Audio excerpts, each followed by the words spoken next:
I saw this book for the first time today, and I'm fascinated by it. The book is called The MuscleHead Revolution, and it's written by a man who has a talk show in the New York area, and of course talk radio is the big thing right now, and for a reason. We are in trying times. So Dee Dee Hayes is going to talk to Kevin about the MuscleHead Revolution. Dee Dee?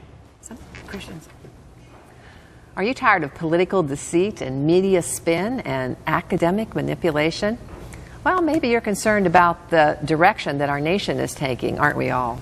Well, if you answered yes to these questions, you just may want to join the MuscleHead Revolution.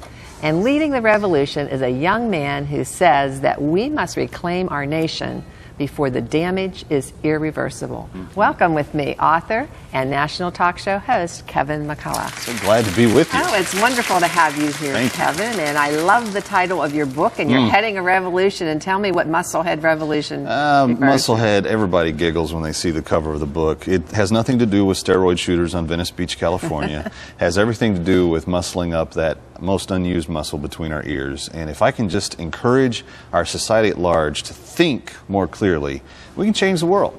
But we got to get them going. And you know what I like, Kevin? You're a young man. You know, we're from the. I don't know if my 23-year-old son agrees with that, but I'm appreciative that you acknowledge that. But you are younger, and you are speaking. You understand the generation that you're speaking to, the X's and the Y's and the millennials, and you're reaching them by different media efforts. How are you doing that? Oh, we are everywhere. We are on talk radio in New York every day. We stream worldwide at WMCA.com. We're on Radio AOL with XM.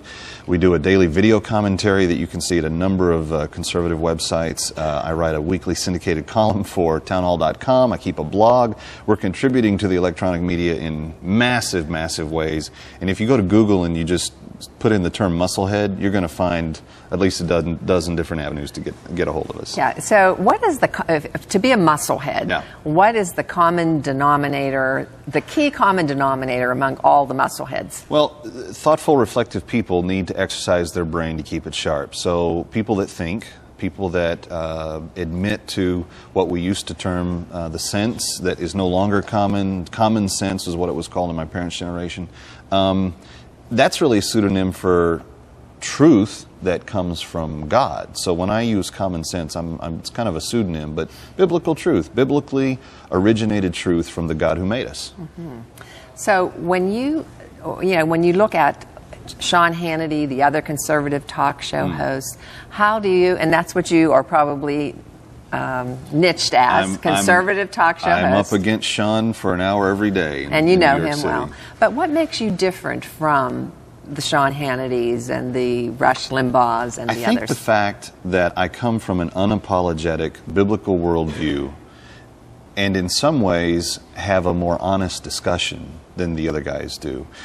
Conservative media has gotten great at regurgitating bullet points, but how we think and how we formulate what we say has been a little on the thin side, and that's what the book's about, that's what the show's about, that's what the people that call themselves muscleheads in New York are all about. Hannity may say, "Let not your heart be troubled," but I'll tell you why it shouldn't be. Okay, and that is?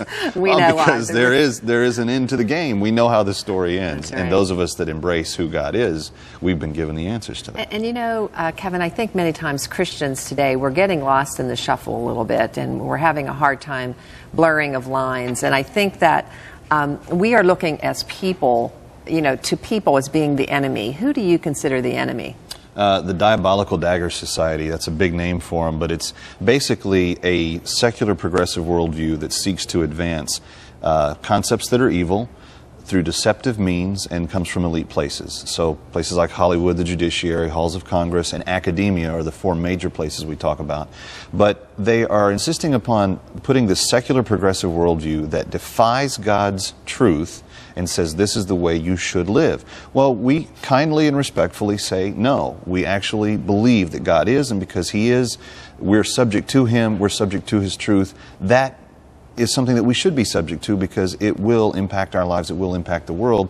And the church, where the church gets in trouble is when we start accommodating these ultra-tolerant, ultra-moderate, ultra-everything except what God said methods. And if we would just stick to what we know is true in love and in kindness, we would have amazing impact on people. But what I like about you and your book is that you, as a Christian and as a talk show host, you're also teaching people how to unravel what they hear every day on the media, and we are bombarded daily. Absolutely. We have to sort through all the garbage that comes at us. I think one of the advantages of my show and the book is that I kind of do some of that work for you, so that at least we get down to the raw nugget of what the issue is. You still have to wrestle with it and accept it for yourself or not, but at least we're starting you down the path. And what do you say to people, Christian people out there, who say, well, all you can do is pray and we just have to let God decide His will be done? We are supposed to pray. We are commanded to pray. Praying is a great thing. When you get up off your knees, what do you do then?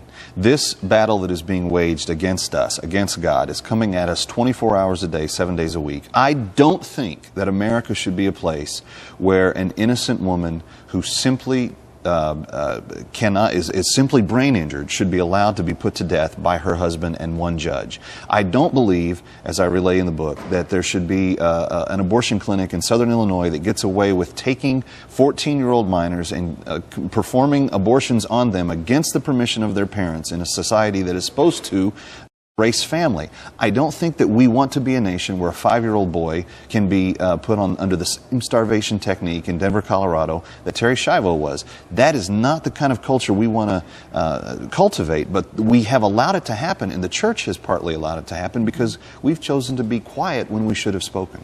And you know what I like, Kevin, that your book talks about is that you help, so many times we speak on issues, Christians, we try to speak on issues, we know they're wrong, but we don't have any information behind us or research or understanding of why it is wrong, and we make these pontificating statements, and people just look at us and they're waiting for us to explain why we believe that way or why we're coming to those conclusions. How do you help people do that? Well, I say you have to know the source of truth in order to be able to articulate truth.